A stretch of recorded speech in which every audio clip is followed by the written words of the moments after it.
À quoi sert un texte poétique s'il est dépourvu d'émotions et de sentiments, s'il est désarmé des forces et des puissances qui lui permettent de guérir l'être humain de la peur incertaine d'un lendemain glorieux et radieux? À quoi servirait un poème s'il ne réjouit et ne pénètre le cœur et l'âme? Pourquoi prendrais-je ma plume pour écrire les poèmes si ces derniers ne nous font voyager dans le temps et nous rappellent nos souvenirs et nos expériences douloureuses ou heureuses pour nous permettre de croire de nouveau à un avenir meilleur? Aude et Saison, livre écrit par le père Yves Mintou. J'ai eu l'honneur d'être marraine de cette œuvre, de ce recueil.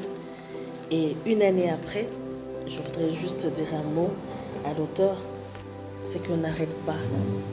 Réécris-nous, remplis-nous de ta plume et nous serons toujours là pour la lecture, toujours là pour te soutenir, toujours là pour être émerveillé par tes mots, si profonds et si simples. Je te remercie énormément de m'avoir fait confiance, de m'avoir permis de porter cette œuvre et de le recommander à qui veut le lire. Merci et bon anniversaire à Aude et Saison. Salut, je suis Simeone Ota, membre de Jeunes Élite Volontaire et actuellement je travaille dans l'administration publique. Je vous présente mon recueil de poèmes Aude et Saison. Je l'ai acheté il y a une année. Et dans ce recueil, il y a beaucoup de textes que je n'aurai pas le temps de tout expliquer présentement. Donc j'aime bien le premier thème, sous la mouvance de l'esprit qui brise de l'intérieur. J'aime bien le texte, la confession, où l'auteur explique l'amour de Dieu envers l'homme et l'incrédulité de l'homme à pouvoir accepter cet amour inconditionnel, je dirais, infaillible. Et voilà, où l'auteur dit que malgré l'amour de Dieu, nous sommes là à nous demander pourquoi cet amour, pourquoi moi, alors que Dieu nous aide au-delà de ce que nous sommes, au-delà de nos défauts, au-delà de nos incapacités.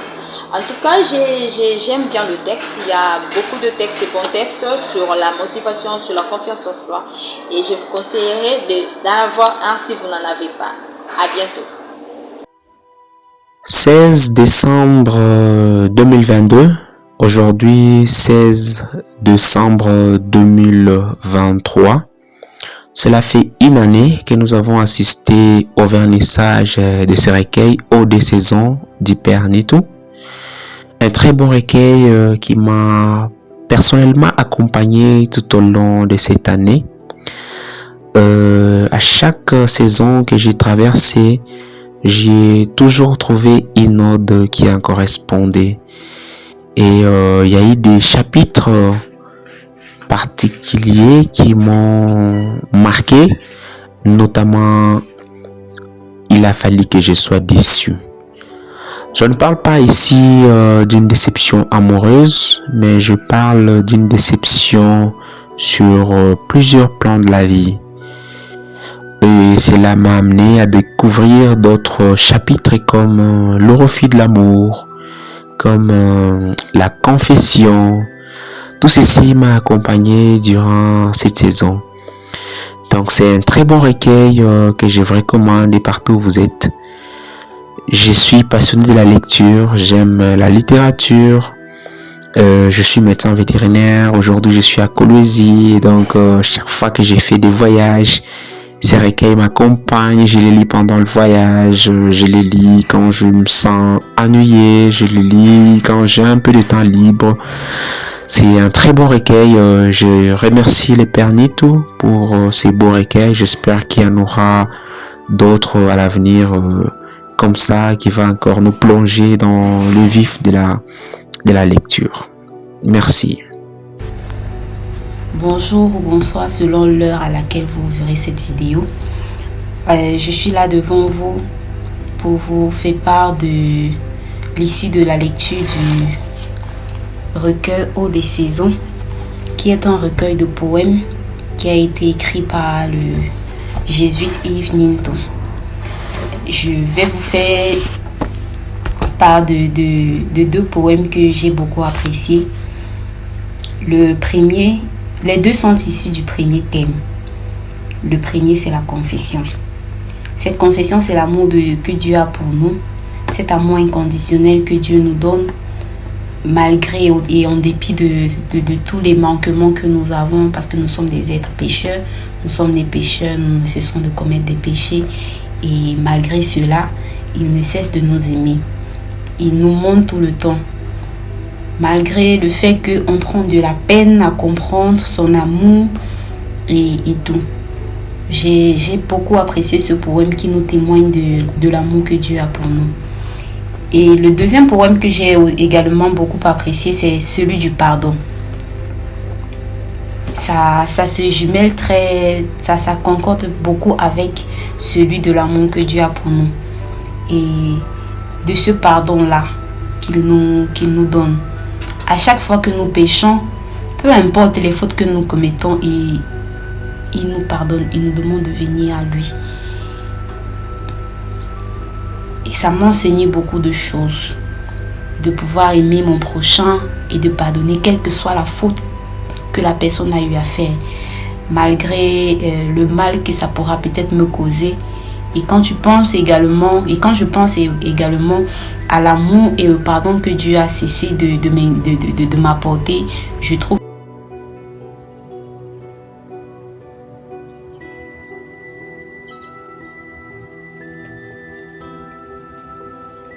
Yves Nitu Konantu, Aude et Saison, préface de Philippe Zoimbengene, tous membres de la Compagnie de Jésus.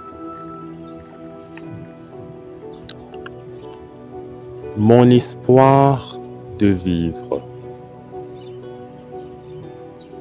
Il n'y a rien au monde que je puisse te donner et rien au monde que je puisse te refuser.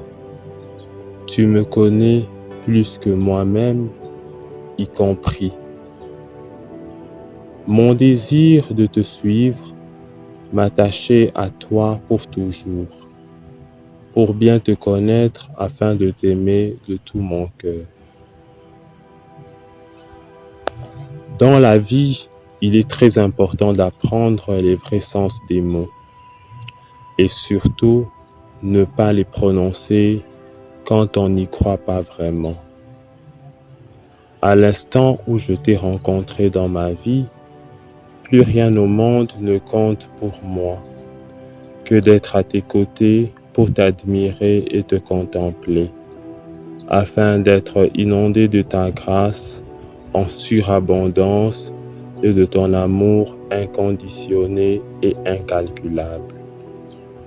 T'aimer, c'est tout ce qu'il y a. Hic et nunc. Un sens et une valeur authentique à mes yeux. C'est fort probable que ça m'arrive le moment où je m'y attendrai le moins. Mais ce jour-là, je me rappellerai et me souviendrai toujours de ton amour à mon égard. Dans la vie, ce que veut souvent le cœur fait marcher les jambes à tout moment.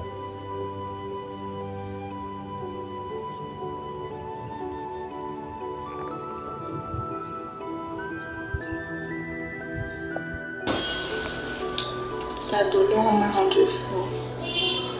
Pourquoi la douleur dans la vie humaine? Pourquoi la douleur apparaît toujours comme un fait existentiel inévitable dans la vie? Pourquoi la douleur n'épargne personne? Pourquoi la douleur produit une déception existentielle qui décourage plus facilement l'homme à aller de l'avant? Qui a déjà connu la douleur?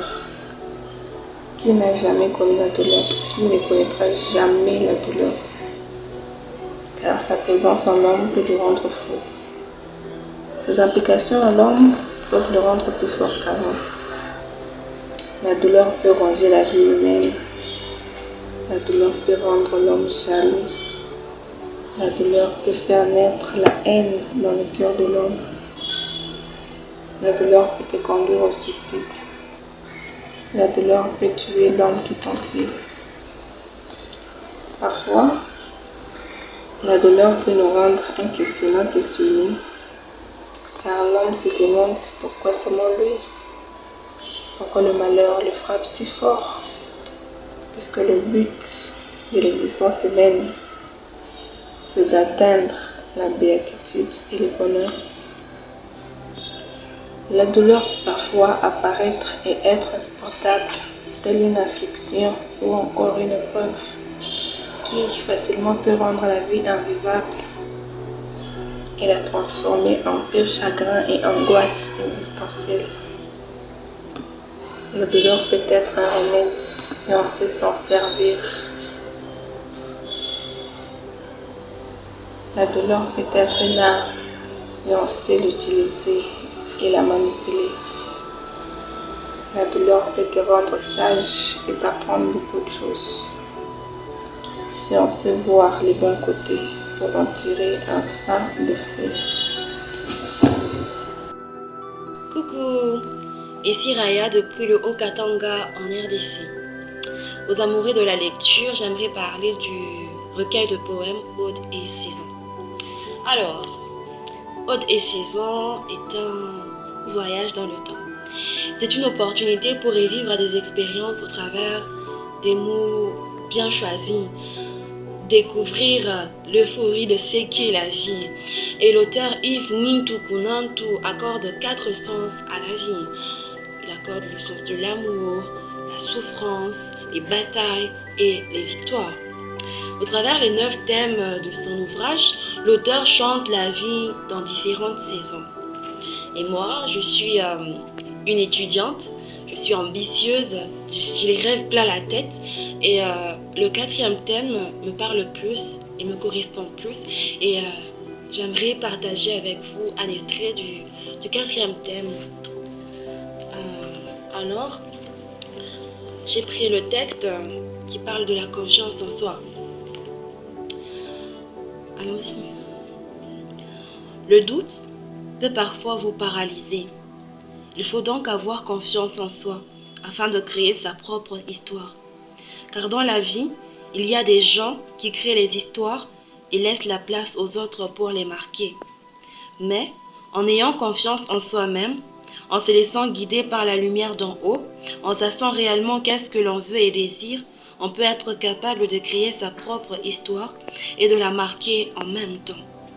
Notre pèlerinage sur cette terre de vivants ne manque et ne manquera jamais des obstacles. Mais quand on a la confiance en soi, on sera en mesure et à la hauteur de transformer chaque obstacle qu'on rencontre en des opportunités de se forger son chemin. On ne peut également être capable, si on le désire évidemment, de relever les défis qui s'imposent dans notre vie de tous les jours et dans ce que nous faisons que par la confiance et l'estime qu'on peut avoir à l'égard de soi-même. Un grand merci à Yves Nintukunantu et plein succès pour sa carrière. Merci.